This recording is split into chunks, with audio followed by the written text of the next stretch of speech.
Hello everyone, নতুন একটা ব্লগে তোমাদের সকলকে স্বাগত। আশা করি তোমরা সকলেই খুব খুব খুব ভালো আছো। আজকে চলে এলাম দোল পূর্ণিমার ব্লগ নিয়ে। শুভ দোল পূর্ণিমা, সকলের জীবনে রঙিন হয়ে উঠুক আজকের দিনটি। দোল পূর্ণিমার এই পবিত্র দিনে সকলকে জানাই আমার শুভকামনা। আজকের ব্লগটি দেখো। এবারে দোল পূর্ণিমা পড়েছে, পরের দিন গ্রহণ লাগবে। তার জন্য আমি আগের দিনেই করে নিলাম, সন্ধে 5:45 পূর্ণিমা লাগবে। তাই পূর্ণিমা না লাগা পর্যন্ত আমি গোপালকে স্নান করাতে পারছিলাম না। পূর্ণিমা এখন লেগে গেছে, তাই গোপালকে স্নান করাচ্ছি। আমার সমস্ত কিছু জোগাড় হয়ে গেছে, ফল কাটা থেকে শুরু করে সমস্ত আলপনা দেওয়া সব কমপ্লিট করে, ভোগ রান্না সমস্ত কমপ্লিট করে আমি আমার গোপালকে স্নান করাচ্ছি। গোপালের স্নান হয়ে গেছে, জামা কাপড় পরে নিয়েছে, গোপালকে টিপ পরিয়ে এবার আমি সিংহাসনে বসাবো। ইতিমধ্যেই আমাদের ব্রাহ্মণ এসে গেছেন, পুজো শুরু হবে। এখন ঘড়িতে রাত্রি 8:30 বাজে, তাই পুজো আর দেরি না করে তোমরা দেখতে থাকো পুজোটা। প্রতি মাসে আমার বাড়িতে পূর্ণিমা পুজো হয়। ঠাকুরের কৃপায় তার পুজো করতে পারি, এটাই বড় আনন্দ। এবার পুজো শুরু হয়ে গেছে, তোমরা পুজোটা দেখতে থাকো। নারায়ণশিলাকে স্নান করানো হবে এখন পঞ্চামৃত দিয়ে।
ओम भगवते वासुदेवाय नमः।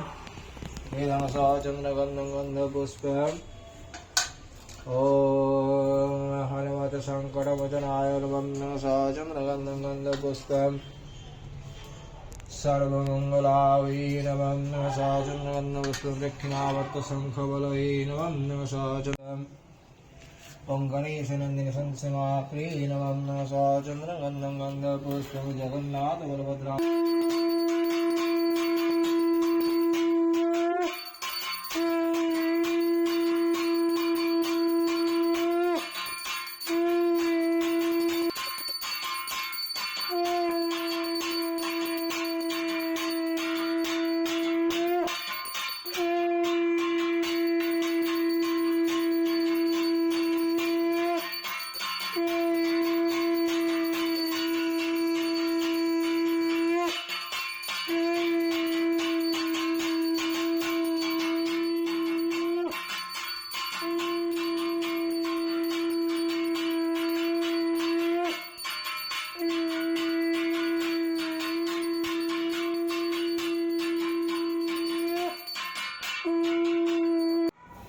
পূর্ণিমার পুজো সমাপ্ত হলো।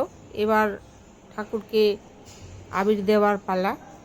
ঠাকুরকে আবির দিয়ে তারপর পণ্ডিত মশাইয়ের পায়ে আবির দিয়ে প্রণাম করে আজকের ব্লগ শেষ করছি। অনেক রাত্রি হয়ে গেছে, প্রায় 11:30 বাজে। তো ভিডিওটা কেমন লাগলো তোমরা অতি অবশ্যই জানাবে। এরকম ব্লগ পেতে গেলে চ্যানেলটিকে অবশ্যই লাইক সাবস্ক্রাইব করবে। সবাই ভালো থাকবে, সুস্থ থাকবে, ভালোভাবে রং খেলবে। আজ এখানেই রাখছি, দেখা হবে নেক্সট ব্লগে।